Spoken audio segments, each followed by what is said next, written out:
Buda Idea, el podcast de Budea sobre construcción industrializada con madera técnica. Presentado por Octavio Ullá. Muy buenos días y bienvenidos a un nuevo podcast de Buda Idea, el podcast de Budea. Hoy tenemos a Jorge López Conde, arquitecto e innovador. Sabe mucho de todo lo que se está cociendo en Europa y veréis a lo largo del podcast cómo la normativa europea nos va realmente a influenciar de forma muy significativa y que si tienes una empresa, eres promotor, eres inversor, eres constructor, cualquiera de la cadena de construcción residencial, es muy importante que sepas qué es lo que viene, porque eso nos va a marcar el futuro de nuestras empresas. Espero que disfrutes mucho de este podcast como nosotros hemos disfrutado entrevistando. Muchas gracias. Buda Idea, el espacio para hablar sobre construcción industrializada con madera técnica en el que se dan cita los protagonistas y referentes del sector en España. Muy buenos días. Hoy estamos con Jorge López Conde. Buenos días, Jorge. Muy buenos días. Muchas gracias. Y por también invitarme. con Pablo Medina. Buenos días, Pablo. Buenos días, Octavio. Hola, Jorge. Muy bien, pues muy contentos de tenerte, Jorge. Teníamos muchas ganas de entrevistarte para que la gente conozca un poquito todo lo que estás haciendo y que compartas con ellos tu conocimiento. Cuéntanos para que primero se hagan un poquito la idea, un poquito tu background, de dónde vienes y de dónde te viene toda esta inquietud en el entorno de la sostenibilidad y de la construcción.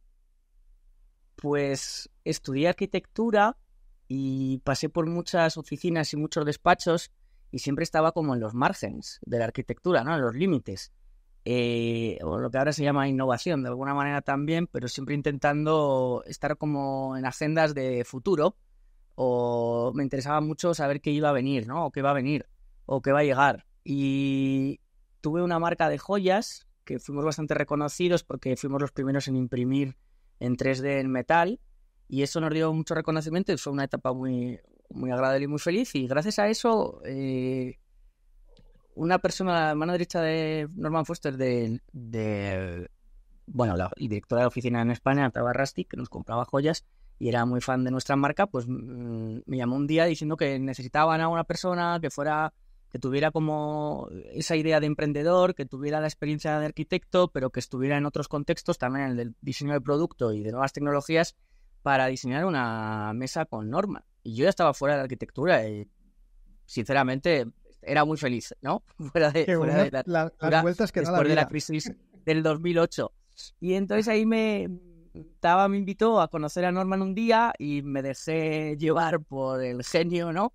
Y estuve 4 o 5 años en la fundación llevando el departamento de diseño y tecnología, que sería una innovación y desarrollo en otra compañía, y ahí hicimos muchas cosas. Pues, por ejemplo, ahora en la semana en el salón en Milán se ha presentado la mesa que es por la que me llamó para ayudarle a desarrollar el prototipo, los pilotos, etcétera. Entonces, eso fue muy importante para mí, me aseguró muchas certezas, me dio muchas confianzas en el trabajo que había hecho hasta entonces y el que hice con él en la fundación.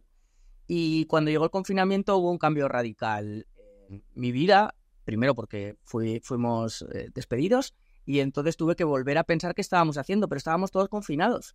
Y claro, era un momento muy importante y pensando en que todos tuvimos como, ¿no?, epifanías en esa situación, volví a mi pueblo, del que había salido cuando era niño y tuve una vuelta y ahí, yendo a la bicicleta, pues acabé pensando que en realidad lo que me interesaba era el futuro y que me gustaría trabajar sobre esto, ¿no? Sobre el futuro. Y para mí el futuro es Europa y empecé a trabajar en políticas y en proyectos europeos. Y esto me ha llevado hasta aquí y ahora estoy desarrollando, digamos, como 2 tipos de proyecto.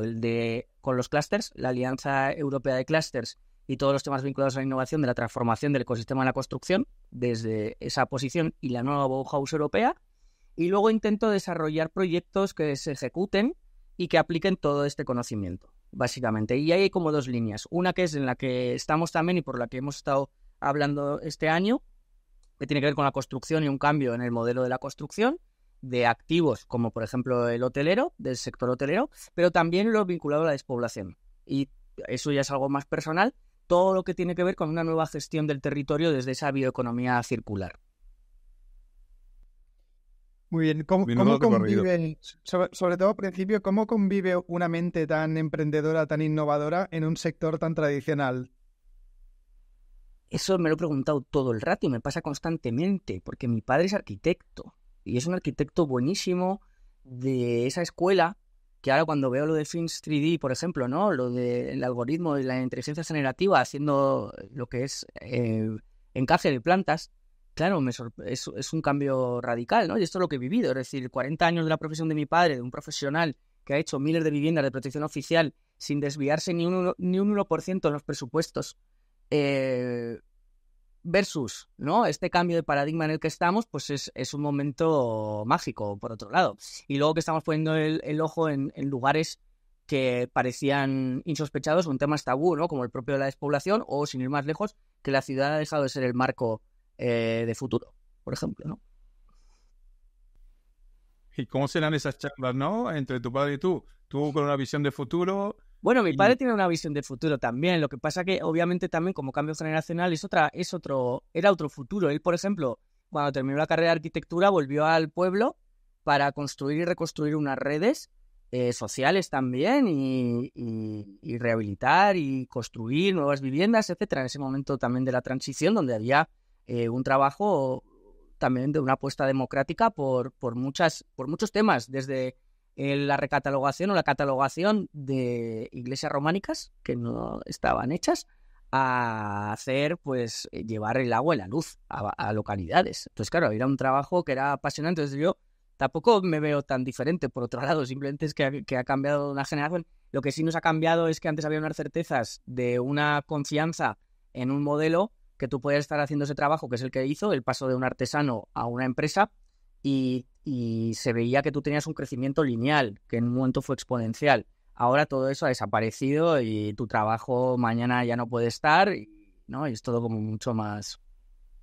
Claro, para mí el gran cambio es precisamente la velocidad de cambio, ¿no? Exacto. O sea, antes las cosas iban a un ritmo y ahora están yendo a otro. Exacto. Y esto, bueno, es un cambio de paradigma, pues lo que estábamos hablando, la inteligencia artificial. Es decir, hace un año era imposible pensar que no íbamos a poder trabajar sin ChatGPT, ¿no? Entonces yo ahora ya no hago casi nada sin ChatGPT, incluso bastante de lo que vamos a hablar ahora le he estado preguntando. Qué buenas. Luego os diré el qué. Porque claro, hay preguntas que eran personales, digo, pues esto tengo que poner otra distancia, ¿no? Entonces eso es un cambio que es radical. Estamos en una situación que ahora mismo es apasionante por esto, ¿no? Como esto con colegas lo decimos en plan de broma en los chats, ¿no? Menudo tiempo para vivir, ¿no? What a time to, Sí. ¿no? To be alive. O sea, es como, wow, esto es increíble. Muy bien, pues has mencionado un poquito por encima la nueva hoja europea y todo lo que has ido viendo en Europa. Cuéntanos, ¿qué te llamó al principio de ir a Europa? Que más o menos lo has mencionado. ¿Y qué es lo que te estás encontrando allí? Pues básicamente es que es una fuente y... Bueno, si quieres, comenta qué estás haciendo exactamente, ¿no? Para que la gente se ubique. Sí, yo en esa búsqueda, ¿no? De, como todo, como curiosidad, ¿no? En realidad yo creo que los que estamos aquí también, vosotros dos, sois personas muy curiosas y por eso habéis tenido también ese bagaje profesional y tenemos esa curiosidad por conocer y por desarrollar y porque haya un impacto, ¿no? En realidad, es la palabra que se usa ahora. Y en mi caso era esas agendas de futuro y ese diseño del futuro está muy preparado y Europa es quien lo lidera. Entonces hay una especie de desconexión que nos pasa tanto de la ciudad con el campo como del país con Europa. Y el otro día leía que no me acuerdo si era más de la mitad de las leyes aprobadas en España ahora, creo que lo leí ayer, son de origen europeo. Y creo que es mucho más, en realidad, ¿no? Porque muchas de las otras son porque hay que adaptar nuevas normativas. En este cambio, en esta transición, como os decía también un poco en aquel momento de la pandemia, la propia presidenta Ursula von der Leyen lanzó dos proyectos. Uno era la nueva Bauhaus europea y otro era la visión a largo plazo para las áreas rurales. Y claro, eso era lo que para mí hacía como el match perfecto, ¿no? Por un lado, la nueva Bauhaus europea, que es la construcción de prototipos del nuevo Pacto Verde, que es el nuevo Pacto Verde, la transición de ese crecimiento exponencial a una bioeconomía circular, es un cambio radical de modelo, de forma de vida, realmente, un modelo que va a cambiar la ciudad, o sea, paradigmas que teníamos asegurados, y que te posiciona en otro lugar, ¿no? Y esto es todo lo que podemos comentar ahora en la charla, va a estar vinculado a eso, sin negarlo, o sea, es obvio. Y entonces todo ese cambio de normativo, por un lado, pero que para mí está vinculado a una forma de vida, me posicionaba o nos posiciona a los que somos arquitectos o trabajamos en el mundo del diseño en un lugar prioritario, nos ponen en el centro. Hemos estado apartados después de la crisis del 2008 y ahora te vuelven a poner en ese lugar. Y desde mi punto de vista también, algo más personal, como el cambio de modelo de profesión fue tan radical también, y el tema de las oficinas corporativas, etcétera, o el formato de trabajar allí, creo que el arquitecto tiene posibilidades mayores de impacto y de generar un valor en otros contextos como este, en el sentido de poder diseñar tanto marcos normativos como los proyectos de innovación y piloto que están asociados a esos marcos normativos, ¿no? Es decir, hay mucha financiación europea que viene para desarrollar o demostrar determinados proyectos como estos de los que vamos a hablar, es decir, la Unión European Bauhaus, la construcción en madera, hubo hace poco un Horizon para construcción en madera.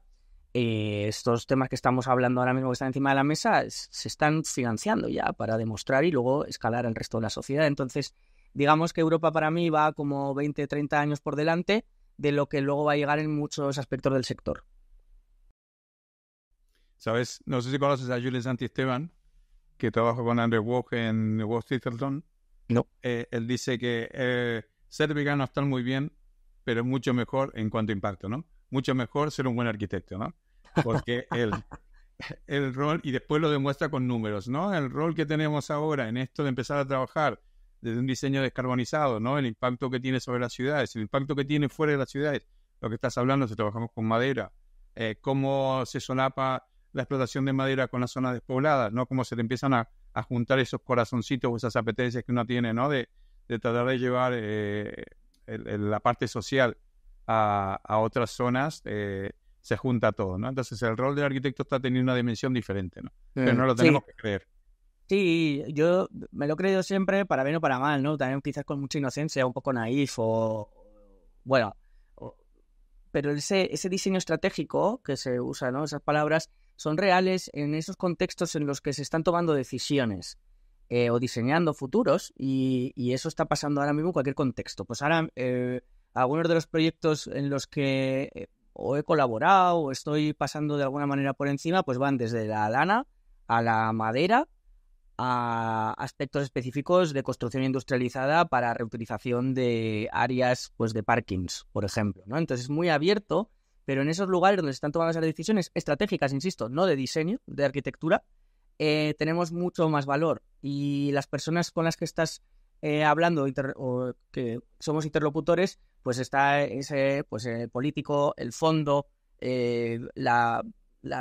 todo el tema normativo, ¿no? De Europa, etcétera. Y en esos lugares de alguna forma damos luz, encendemos una especie de linterna, ¿no? Y marcamos algunos puntos que son relevantes, sí. ¿Quieres? Para que todo el mundo se sitúe, explícanos nada en 2 segundos. ¿Cuál es la filosofía? ¿Qué es lo que busca la nueva Bauhaus europea? Después, ¿en qué se materializa eso, ¿no? ¿En qué prácticas o qué es lo que empuja y qué sectores o qué materiales o cómo se materializa? Y después eso, ¿qué tipo de empuje viene desde Europa, ya sea desde la óptica regulatoria o desde la óptica de proyectos, subvenciones, etcétera?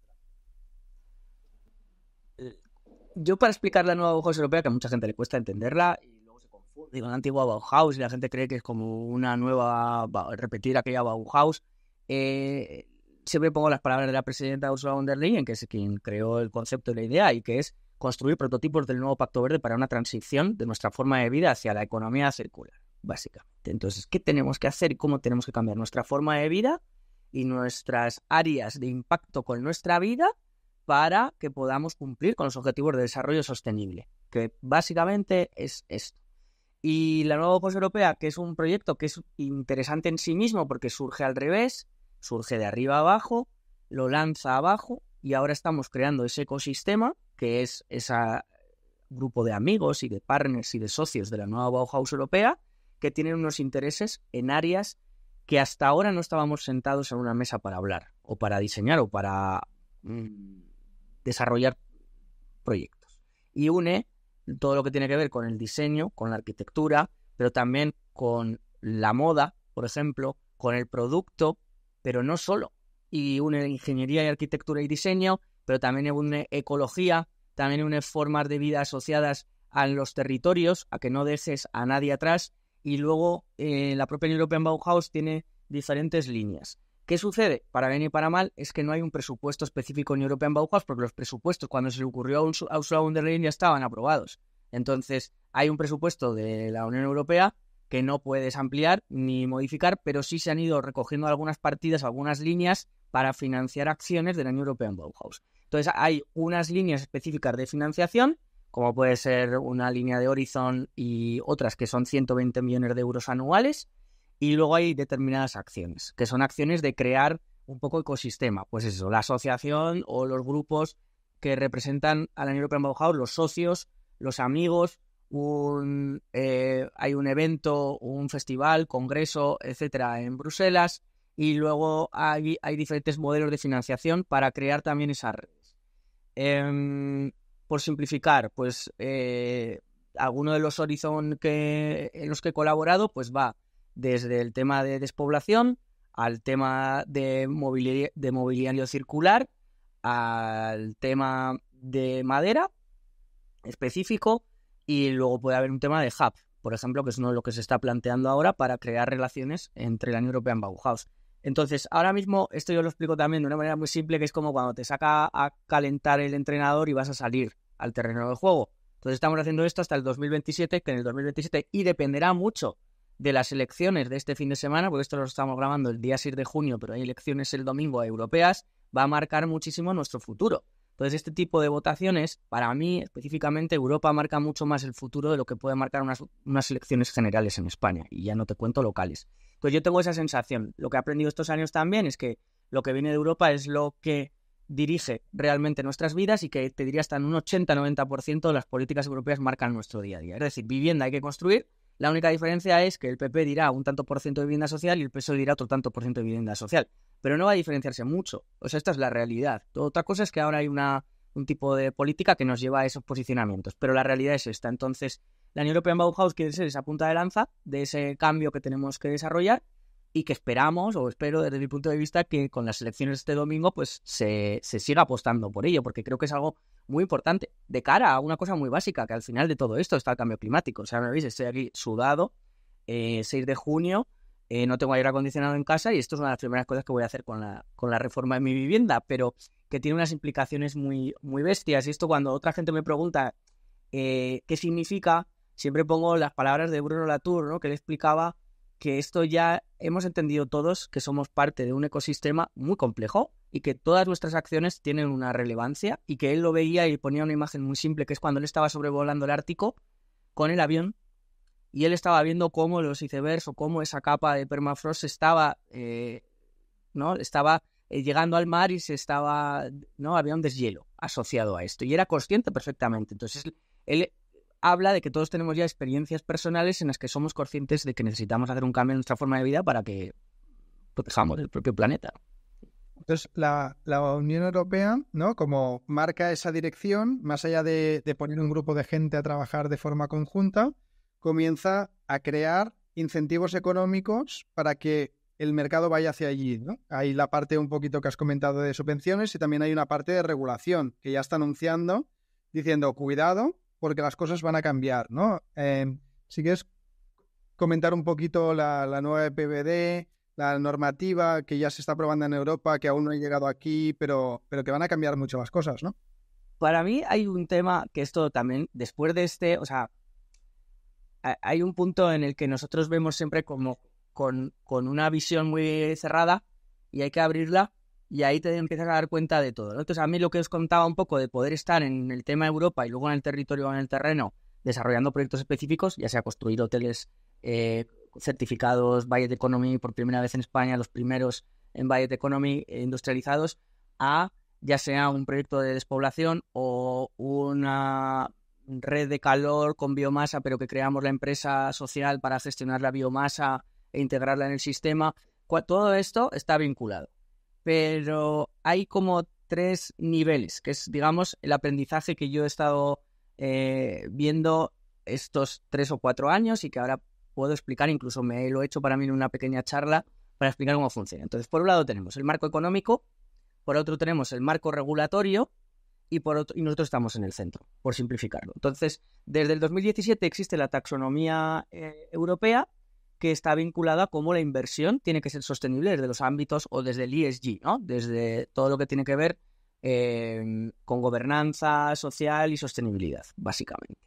Y el dinero está enfocado ahí. Y el cambio que estamos viviendo, no te sabría decir qué es primero, si el huevo o la gallina, ¿no? Que al final es un poco esta conversación. Porque el cambio que yo veo, o lo que hay una transformación ahora mismo radical en nuestro sector, y que lo estáis viviendo vosotros en primera mano, es es que el dinero ya se ha puesto en ese lugar, porque dentro de X años los edificios van a tener al final, pues tendrán una tasa o tendrán un precio, un valor, y ese activo valdrá X o Y en función de su sostenibilidad, su huella de carbono y todo su ciclo de vida, básicamente. Esto es lo que nos están diciendo. Y desde ese punto de vista se ha posicionado el dinero, se ha posicionado la Unión Europea y nosotros estamos en el medio, por simplificarlo. Entonces, hay tres patas, que es de las que estamos hablando constantemente, que una es la taxonomía europea, que es donde está la inversión en este ámbito de sostenibilidad, y esto es global, pero obviamente Europa ha presentado un programa y hay unos objetivos específicos y concretos. Por otro lado está el marco Levels, que es el marco regulatorio que nos engloba a los que somos profesionales de la construcción y estamos construyendo o desarrollando proyectos y ejecutándolos, y que dentro de ese marco regulatorio pues hay diferentes niveles de certificación, pero también tiene unos objetivos.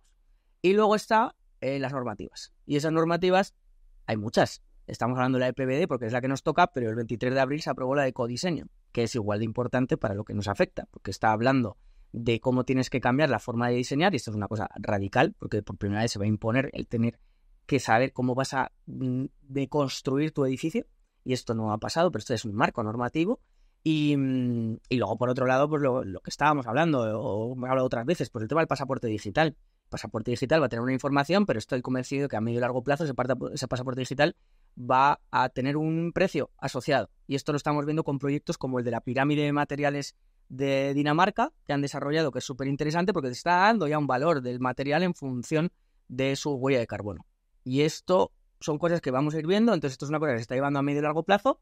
Algunas de estas normativas, pues la EPBD, pues se tienen que aplicar en unos marcos específicos, tienen que pasar a los gobiernos nacionales y los gobiernos nacionales tendrán que ejecutar. Pero por eso decía que los gobiernos nacionales de Francia y España, la diferencia del marco normativo es muy pequeña. Que gobierne Sarkozy o que gobierne Pedro Sánchez, la variación es muy pequeña, la gente también tiene que entender esto. Entonces es que hay que mirar hacia arriba, y eso es lo que a mí me ha dado más conocimiento de estos 3 años de mirar a Europa. Pero dentro de la normativa, y hay que ver también cómo eso se transpone en la realidad, ¿no? Tú hablas también de los fondos de inversión y que nosotros estamos en el medio, y en el mercado todavía eso no lo tiene presente, porque yo he hablado con operadores inmobiliarios y hablando de la liquidez de los edificios de acuerdo al carbono o no, y ni siquiera lo tienen en mente. No, bueno, esto nos pasa mucho, estamos ahí en el medio, pero esto es como todo. Hace un año, cuando la gente le hablaba de inteligencia artificial o de que íbamos a llegar a la singularidad, etcétera, la gente no sabía ni de qué coño le estabas hablando. Y ahora mismo está todo el mundo que se siente, o si lo piensa un poco, que Internet resulta algo anecdótico comparado con este cambio que estamos, ¿no? Entonces esto es un poco parecido, pero insisto, está todo también en el aire. Entonces también insisto, es que estas votaciones son muy relevantes, las de Europa. Y con lo que hablas, pues este es un poco también nuestro trabajo, el trabajo de educación y de cultura, de que hay un cambio de transición, y bueno, si no están allí y no lo quieren ver, está fenomenal, pero esto existe ahora mismo. Y lo que decías de los fondos es que no es casualidad, en cuanto miras un poco en el mercado, pues que AEDAS esté haciendo lo que está haciendo. No es casualidad, o sea, no es porque tenga un interés AEDAS específico en la sostenibilidad, que obviamente también es, pero es que ellos saben que van a valorar sus activos, o ya lo habrán hecho, con CREM o alguna herramienta que te va a decir cuánto vale el activo en función de la huella de carbono que genera, el ciclo de vida que tiene dentro de 20-30 años, que es de lo que estamos hablando, en realidad. Entonces, de esto ya hay líneas. Nosotros estamos haciendo lo que yo he aprendido también este año con el tema hotelero, que me interesa muchísimo, es unir la taxonomía con el marco Levels y con las certificaciones, que son a final de cuentas quién certifica cuál es el valor de ese edificio. Y esto ya lo hemos estado mirando mucho tiempo, y tenemos una relación entre lo que dice la taxonomía y dice el marco Levels, y cómo esas certificaciones lo unen. Es decir, cómo unen la construcción y el edificio con el dinero y su rentabilidad. Y de esto hay algunos diagramas que tenemos y que es lo que nos interesaría confirmar en este tiempo. Pero ya te digo, seremos los primeros hoteles que van a ser certificados en Budget Economy en España. O sea, Si quieres, la gente dice, certificación. Si quieres hacer una mini descripción de qué es taxonomía, qué es levels, qué son certificados para que la gente se ubique. Pues, a ver, esto os lo voy a leer también, que aquí ChatGPT me estaba ayudando un poco porque me guardo todos los documentos de la Unión Europea y el otro día los uní para preparar un poco esta charleta y cuando uní todos, porque también ChatGPT solo te deja unir 10, esto que lo sepáis, 10 documentos, cuando uní todos salían 1200 páginas. Es decir, tengo 1200 páginas de diferentes documentos que me he estado, o que están surgiendo, o que están saliendo durante estos meses, no te diría ni 2 años.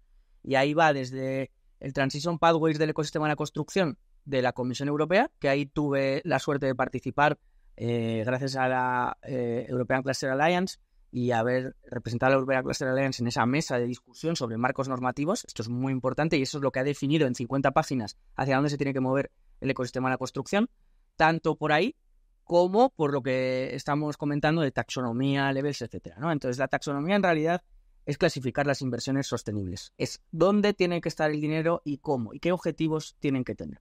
Entonces, tiene que asegurar que esa inversión está alineada con el marco normativo Levels y con las normativas que tenemos ahora, como la EPBD, por ejemplo, ¿no? Entonces, tiene que específicamente cumplir con esos objetivos. Y luego, el marco Levels son herramientas de evaluación. Entonces tenemos por un lado clasificación de inversiones y herramientas de evaluación. Y en el medio, como os decía, la certificación. La certificación dice que esa evaluación tiene esa clasificación. Con lo cual, lo que tú estás evaluando tiene un precio. Por simplificarlo un poco a nivel así muy genérico. Y luego, específicamente, pues tiene unos objetivos completos. O sea, por ejemplo, ahí entramos en el marco de la EPBD o los edificios de emisiones cero. ¿Cómo demostrarlo? ¿Cómo confirmarlo? ¿Cuáles son los datos? Pues esto lo estamos construyendo. Es que también mucha gente cuando oye hablar de esto cree, por ejemplo, el pasaporte digital. El pasaporte digital se tiene que aplicar en el 2028. Estamos en el 2024. Tenemos 4 años. Hasta hace 6 meses no se sabía cómo iba a ser el pasaporte digital. Si iba a ser un QR, un chip, no se tenía ni idea. Si iba a ser con una foto, abrir el móvil, entonces iba a aparecer la información, no se sabía ni cómo era técnicamente. Entonces ahora todo esto se está construyendo, por eso estamos hablando que es un momento apasionante. Y con el marco Levels pasa lo mismo, El marco Levels de hoy no va a ser el de dentro de 2 años. De cara a promotores, Pablo Medina lo mide en promociones de distancia, ¿no? Y entonces cuando dices 2028, él dice, estamos a una promoción de distancia de que esto aplique. O sea, y porque para un promotor un proyecto pueden ser 2, 3, 4, 5 años. Me parece muy bien pensado y luego, ojo, esto tanto a nivel promotores españoles pero como compañías multinacionales. O sea, tengo charlas con mucha gente que en mandos, digamos, ejecutivos no tienen constancia. Entonces que hay que hacer un trabajo porque esto también es, insisto, esto está muy acelerado y mucha gente se va a quedar fuera de juego. Hay una cosa para mí, como también lo que decías de las promociones, esa, que lo hemos hablado muchas veces entre nosotros, el precio de las cosas. Es que el precio de las cosas, el precio de una promoción hoy, no es una información relevante. No vale nada ahora mismo. Hoy, el precio de una promoción de 1.200 a 1.500 euros, pues no quiere decir que 1.200 sea barato. No sé si esto es una cosa que, claro, a la gente le va a costar mucho entenderla. Explica mejor esto de que no cuenta nada, porque para un promotor claro, lo es todo. O sea, claro, ¿qué me cuenta la construcción? Lo es todo. Yo qué sé, tengo aquí algunos datos. Pero yo lo hablo mucho esto porque hay 2 puntos. Y es lo que nosotros estamos valorando y lo que quiero de alguna manera demostrar. O ahora hay un contexto muy específico que también este cambio de vida, forma de vida, es un cambio de visión. Que esto es muy claro. Es un cambio de visión. La visión cortoplacista se ha terminado porque eso lleva a una acumulación o una explotación de recursos exponencial que no tiene cabida con el modelo que tenemos ahora mismo. Me apuntaba antes pues que este año la sobrecapacidad o la capacidad del planeta en España la votamos el 20 de mayo. Entonces, A partir del 20 de mayo estamos viviendo de deuda o de crédito, llámalo X, no está muy claro, pero esto es así. Entonces, por eso hay una cosa que me chirría el discurso de Europa, ¿no? De lo del desarrollo sostenible, ¿no? O sea que yo creo que ese concepto es como que ya está perdido, ¿no? O sea, no existe más. Ahora el decrecimiento tiene que ser necesario porque necesitamos todavía 8 meses más para no vivir endeudados climáticamente, ¿no? El principio de la sostenibilidad es no comprometer a las generaciones futuras, y si nos gastamos en 5 meses, 4 meses lo del año, eso va a ser imposible. y es tal cual lo dices, pero claro, aquí entramos en otros debates que es cómo comunicarle, cómo desacelerar, ¿no? Porque ahora está habiendo una desaceleración que obviamente no la puedes ni decir, ni por los mercados, ni por otros puntos, pero ese crecimiento tiene que ser diferente. Yo creo que para mí, si miráramos en una gráfica, hemos pasado de un crecimiento lineal a un exponencial desde la revolución industrial, lineal desde el descubrimiento de América hasta la revolución industrial, un lineal que iba ascendiendo, pero era una línea recta. Con la revolución industrial hay un crecimiento exponencial y ahora hay un problema con el planeta, ¿no? Entonces, ¿cómo volver atrás? Entonces, ese es el gran debate que está habiendo ahora. Digamos que Europa no es aceleracionista y Estados Unidos están en ese debate y parece ser que van a ser aceleracionistas y que le van a dejar al, que dice un colega, el bicho, a la inteligencia artificial, pues le van a abrir las puertas y, oye, que esto que sea lo que Dios quiera. Porque si luego acaba con nosotros, por lo menos nosotros estaremos representados en ella, ¿no? Y entonces será una forma de salir. Pero este es el debate que está habiendo en Estados Unidos. Entonces, es muy interesante por eso. Entonces, para mí, tiene que ver con esto, tiene que ver con un cambio de visión, y esa visión tiene que ser una visión estratégica a largo plazo, y esto en España somos muy malos, y en la construcción somos peores, y en el mundo promotor somos aún peores. Entonces, este es el gran cambio de paradigma, y esto es lo que tiene que suceder. ¿Y cómo sucede específicamente o concretamente? Pues en lo que estábamos hablando. Un edificio construido hoy, económico, entre comillas, que pueda tener una caldera de gas, que creemos que el gas hoy está bien, en el 2028 va a estar prohibida. Entonces, en X años más adelante del 2028, vas a tener que cambiar la caldera de gas. Con lo cual, la inversión, ¿dónde está? ¿Y qué es barato y qué es caro? Entonces, en la manera de medir los tiempos en corto, medio y largo plazo, ahora mismo estamos en este gran debate de, no, es que esto es caro, esto pasará constantemente, no es que sois caros, no, pues caros con respecto a qué. Entonces, por ejemplo, por poner un ejemplo específico, 011H tiene una gráfica en la que explica perfectamente versus huella de carbono, qué es una construcción tradicional versus qué es una construcción como la que ellos desarrollan, con el valor de exit o del yield de sus promociones. Así es de como la gente lo va a entender, y el promotor lo va a entender así. ¿En el medio qué pasa? Todo eso que estamos hablando, un marco normativo, la taxonomía, etcétera. ¿Y los promotores cómo lo van a entender? Pues en el momento en el que tenga que entrar un fondo de inversión, y el fondo de inversión solo va a poner dinero en los activos que cumplen esa taxonomía. Y eso va a ser dentro del marco Levels y va a ser dentro de una certificación específica. Yo creo o que algunas ahí certificaciones están más alineadas con ese marco taxonomía o Levels. el gran cambio, ¿no? Yo creo que históricamente, y ya no solo en promoción, sino en cualquier actividad económica, lo que se entendía es, si es bueno, tiene impacto, es sostenible, tengo que aceptar un poquito menos de rentabilidad, ¿no? Como inversor, si pongo dinero en un sitio que es sostenible, social, tal, tengo que aceptar un poquito menos de rentabilidad. Yo lo que creo, y me gusta creer, es que esto se le está dando la vuelta. Es decir, Sí, ya se ha dado la vuelta. no solo que tendrás menos rentabilidad, sino que si no empiezas a pensar en sostenibilidad, en impacto tal, no solo es que tendrás menos rentabilidad, sino que estarás fuera de mercado. Exacto. De hecho, esto es así y se va a penalizar, ¿no? No está anunciado, pero esto es obvio. O sea, quiero decir, está muy fácil. O sea, habrá un momento en el que se va a limitar el uso del hormigón o el uso del hormigón que no es reutilizado, no es reciclado. O sea, estas cosas van a suceder. O sea, no sé, esto ya estamos hablando de suposiciones, etcétera, pero es que está yendo hacia allí. Va a ser muy difícil que luego eso no suceda, y mucho más en un ámbito, insisto, como el español, que es muy específico. Muy específico de la construcción, es muy específico desde la producción o las materias primas, y es muy específico también desde quien tiene el control o el poder en el país para tomar decisiones. Y esto, de algún momento, el cambio va a venir porque Europa ya nos lo ha indicado. Entonces, esto es obvio. Y luego, respecto a lo que indicabas, Perdona, del valor... al hilo de lo que decía Octavi, ¿no? De que los cambios y los paradigmas. La semana pasada estaba con un inversor, con un promotor, y bueno, le presenté el proyecto de Budea, muy chulo, muy interesado. Me dice, lamentablemente nosotros somos muy cobardes para meternos en esto, ¿no? Entonces yo le digo, si eres muy cobarde, prepárate, porque eso es lo que se te va a venir. Es todo lo contrario, ¿no? Claro, se acordará de tu charla y yo creo que le va a pasar dos cosas. Primero, se acordará de tu charla mucho dentro de unos años y verá que ha sido una oportunidad. No quiere decir que le vaya a ir mal, tampoco. O sea, es decir, esto va a tener que convivir, obviamente no va a ser unos sobre otros. Eso es una convivencia como en cualquier ecosistema.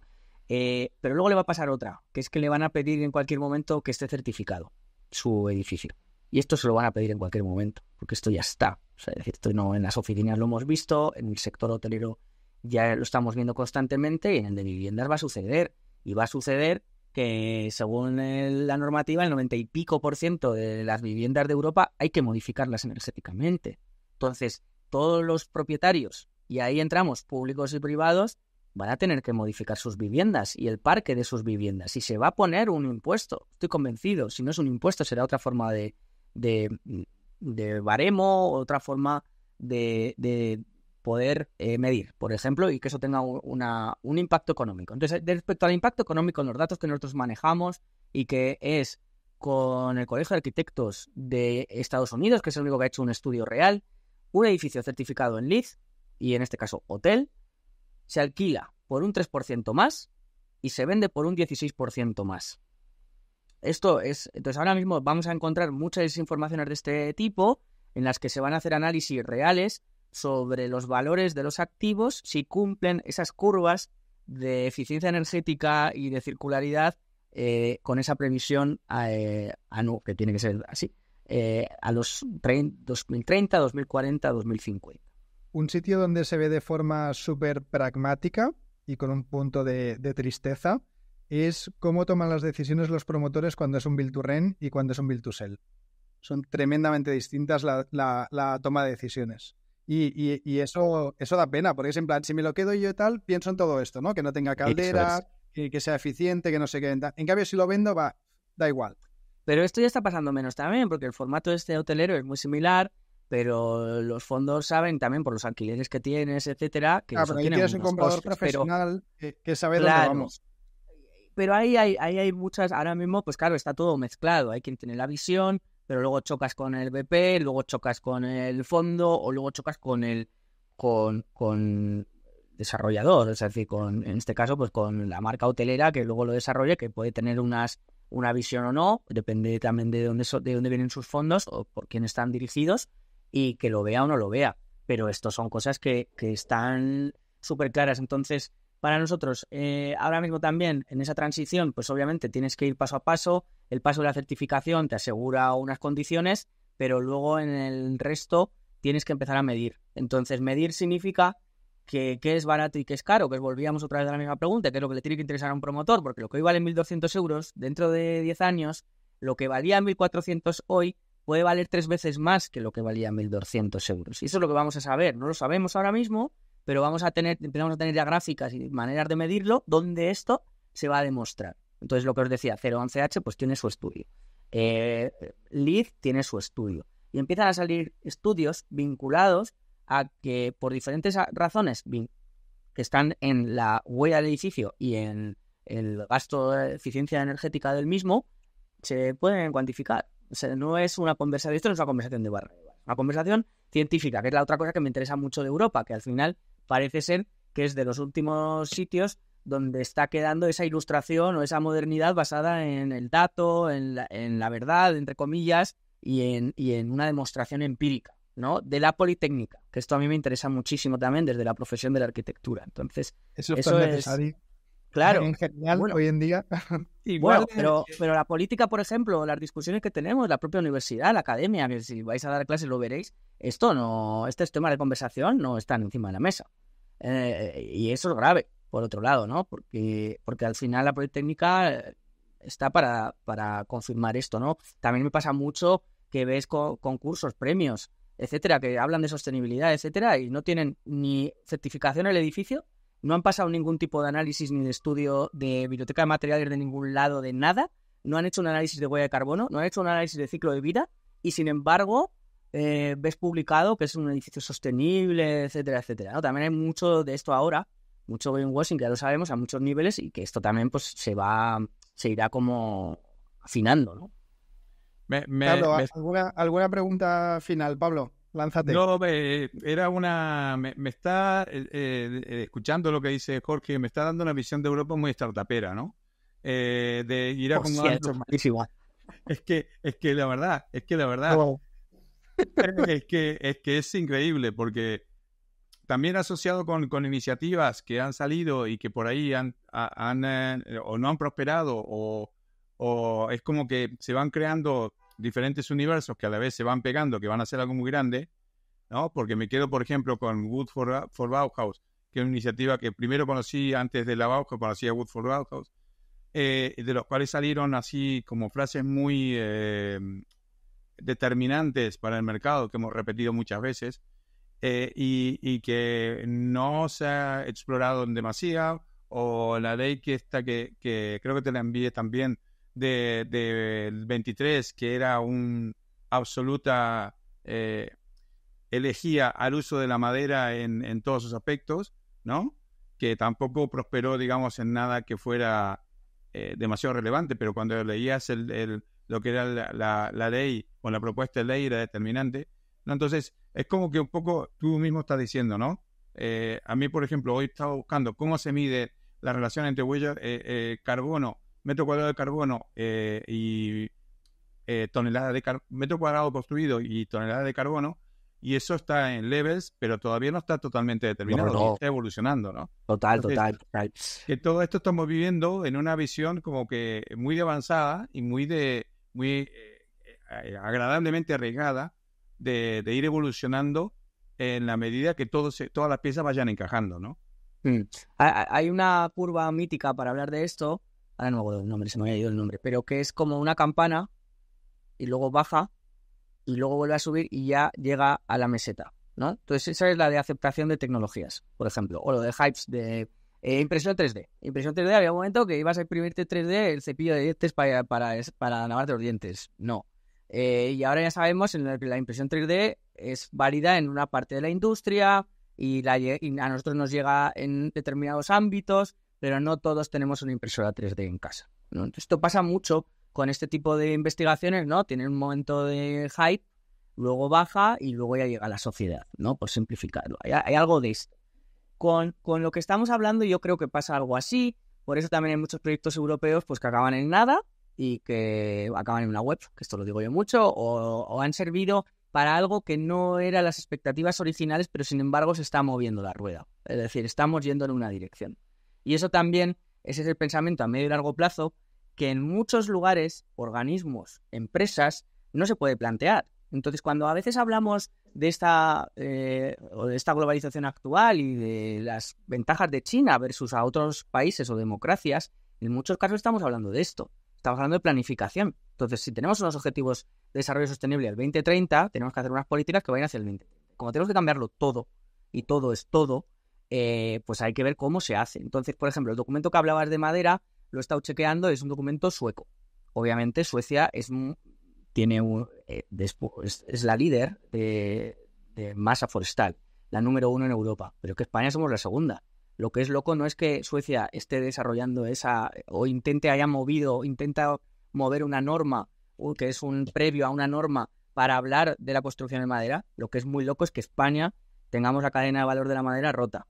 Esto es lo loco. Entonces, claro, ahí es cuando te das cuenta que, claro, es que Suecia está moviendo en una dirección, pero cuando cambiamos de ámbito local, nosotros no estamos moviendo en una dirección. Está empezando a ver qué sucede y cómo podemos hacer. Y como además tenemos 17 autonomías, pues cada una está haciéndolo a su manera. Y el ejemplo es Galicia. Fenomenal. Luego Navarra, País Vasco, por ahí va la cosa. Otros empiezan a mover ahora, Castilla-La Mancha, Castilla-León, pero vamos muy, muy por detrás. Entonces, en el caso de Wood for Bauhaus, es que no hay, creo, ningún español en Wood for Bauhaus, por ejemplo. Y esto es grave. Desde ese punto de vista, Wood for Bauhaus no deja de ser una asociación, que es una especie de lobby, una especie de clúster, es una mezcla en la que quieren trabajar para que la Bauhaus esté basada en madera, y esto es súper importante y es fundamental. Y eso funciona así. Entonces, también lo que decías de startupero es que hay muchos lugares de innovación que están sucediendo en estos contextos, que es donde nos estamos moviendo hacia adelante, y esta es la gente, entre comillas, que va a cambiar las cosas. Luego ya llegar. Entonces, vosotros estáis delante. Y vosotros estáis delante, y la ventaja y el problema también de Gudea es que no competís en realidad. Ese es un problema que yo hablo mucho, sois únicos en España, ¿eh? No podemos encontrar más de 2, 3 empresas que estén haciendo cosas que pueda la gente confundir, entre comillas, o creer que estáis haciendo lo mismo. Y esto yo lo explico mucho con música, ¿no? Cuando salió El Niño de Elche era fascinante, era una maravilla, pero la crítica al Niño de Elche es que era el único, no había otro Niño de Elche. Luego ya ha generado como una corriente, etcétera, pero claro, ese es el problema que tenemos a veces en España, ¿no? Que lo estamos haciendo solos, entre comillas. Y cuando ves las cosas que funcionan a través de ecosistemas de innovación, como los clústeres. Y en este caso hay ejemplos, pues Galicia está funcionando muy bien desde la madera y está aplicando muchas líneas, pero está vinculado también a un clúster de la madera, está vinculado a un sentimiento de pertenencia, es decir, ellos son parte de un ecosistema que está basado en la gestión forestal. Y eso es así, lo siguen manteniendo, no se rompió, no se fueron todos del pueblo a la ciudad y abandonaron el campo, que eso ha pasado en muchas regiones de España. Entonces eso sigue estando allí y tienen un vínculo. Y ese vínculo se está demostrando. Por ejemplo, el Sergas, el Servicio de Salud Gallego, hizo un proyecto de la Unión European Bauhaus que era sobre salud y era una cosa muy básica, la cuento todo el rato. Si la madera es salud, los centros de salud hay que hacerlos en madera. Y eso ya está demostrado a través de la biofilia, de los estudios del 330-300, de que salud mental mejora en espacios naturales y con visión a la naturaleza, todo esto ya está demostrado, entonces no es tan difícil. Y luego de ahí, el salto, que es lo que nos va a costar, es que, por ejemplo, en Francia, desde el año pasado, pues ya se fuerza a que el 50% de los edificios públicos sean en madera, con un objetivo en pocos años. Pero ya se han empezado a hacer. ¿Qué pasa en España? Que no podemos hacerlos, porque no tenemos la cadena de valor de la madera, está rota y no podemos hacer una gestión forestal sostenible, etcétera, etcétera, ¿no? Nos falta producir esa madera para poder hacerlo y que luego cambien esas empresas constructoras y esos promotores.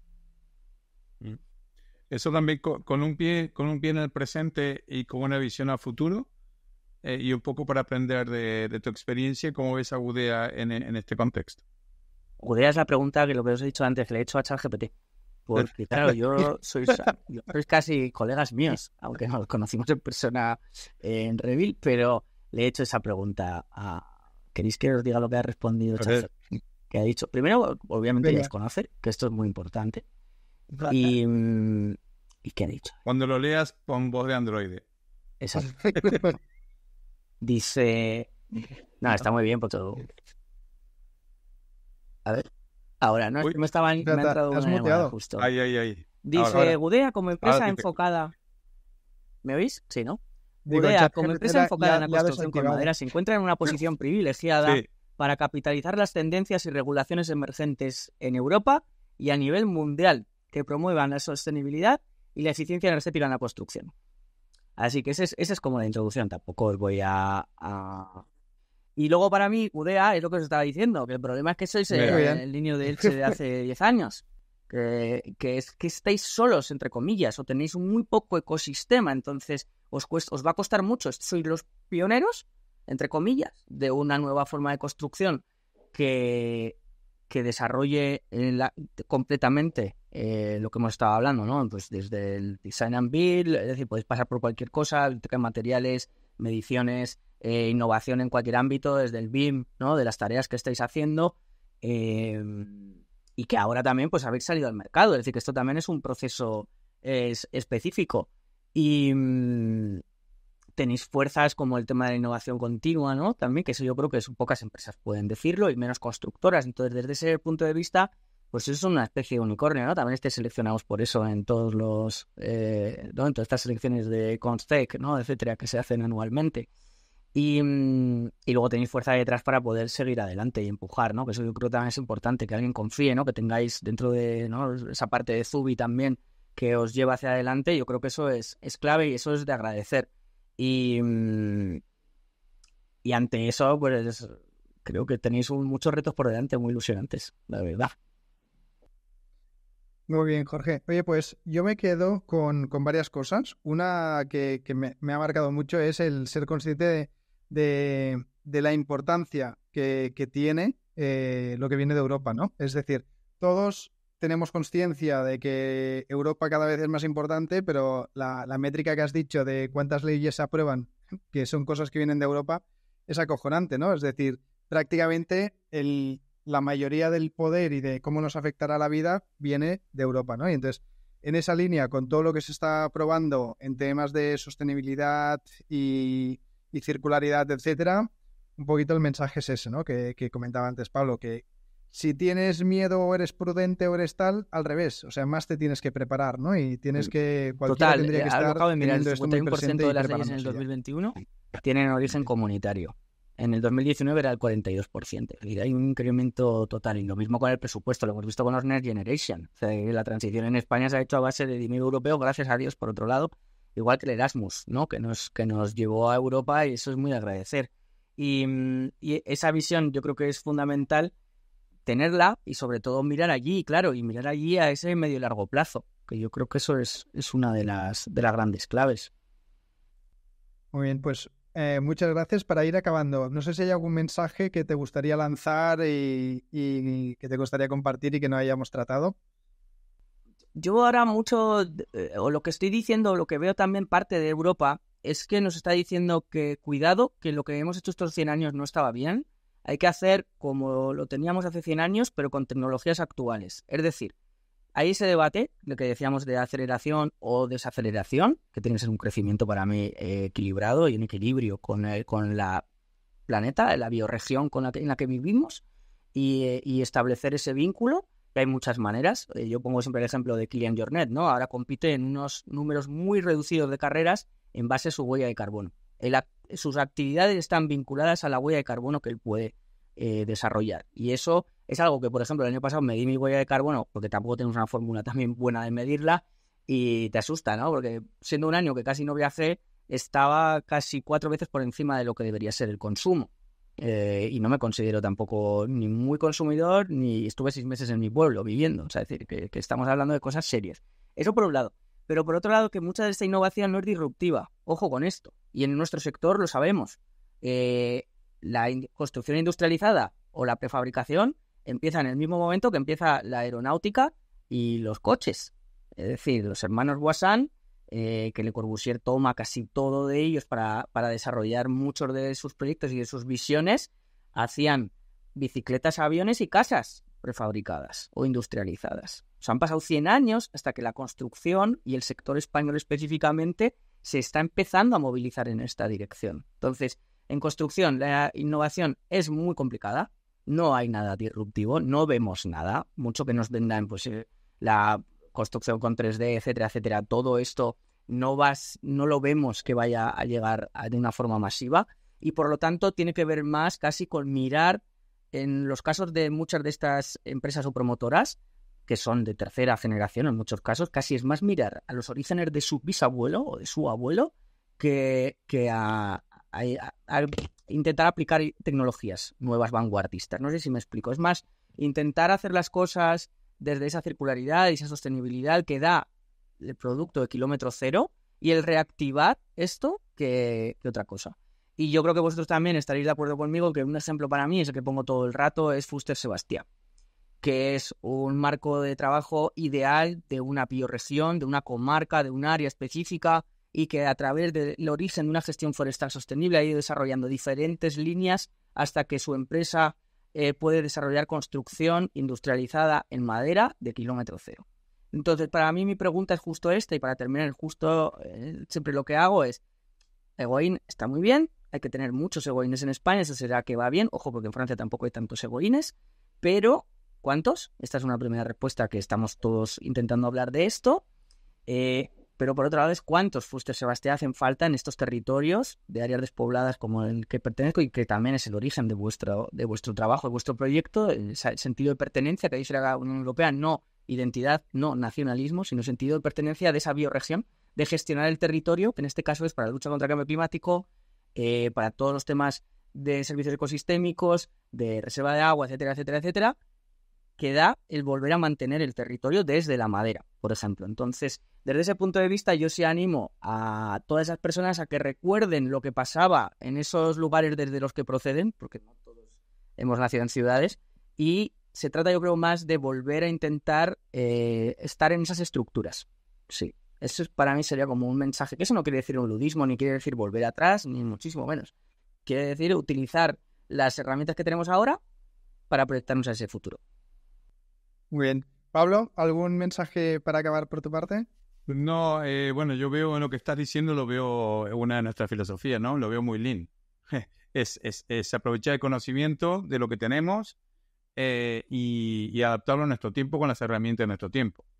No, sin llamarlo Lean parece una cuestión, bueno, Lean es práctico, ¿no? Es algo que es sentido común, pero es una visión muy inteligente.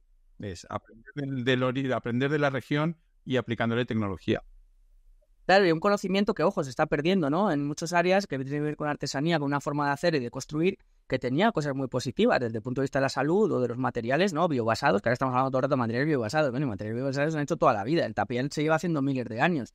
Pero ¿cómo se certifica ese material biobasado en un artesano o en un constructor de un área específica, ¿no? Por ejemplo, esos son temas que son muy interesantes. Luego lo que decía del Lean es fenomenal, pues como la certificación. Lo único que hace es medir o cuantificar o ordenar o generar un marco en el que todos podamos entendernos con un lenguaje común y que cumpla unos objetivos que son estos, ¿no? Yo creo que eso es... O sea, ahora empezar con mucha acumulación de este tipo de lenguaje y a mí me resulta muy chocante también por acabar lo que decíamos de la universidad. Que en la universidad todo esto a veces a la gente le suena a chino, salvo que hagan un máster específico en construcción sostenible o en temas de taxonomía, etcétera. Pero claro, ahí hay mucho trabajo también.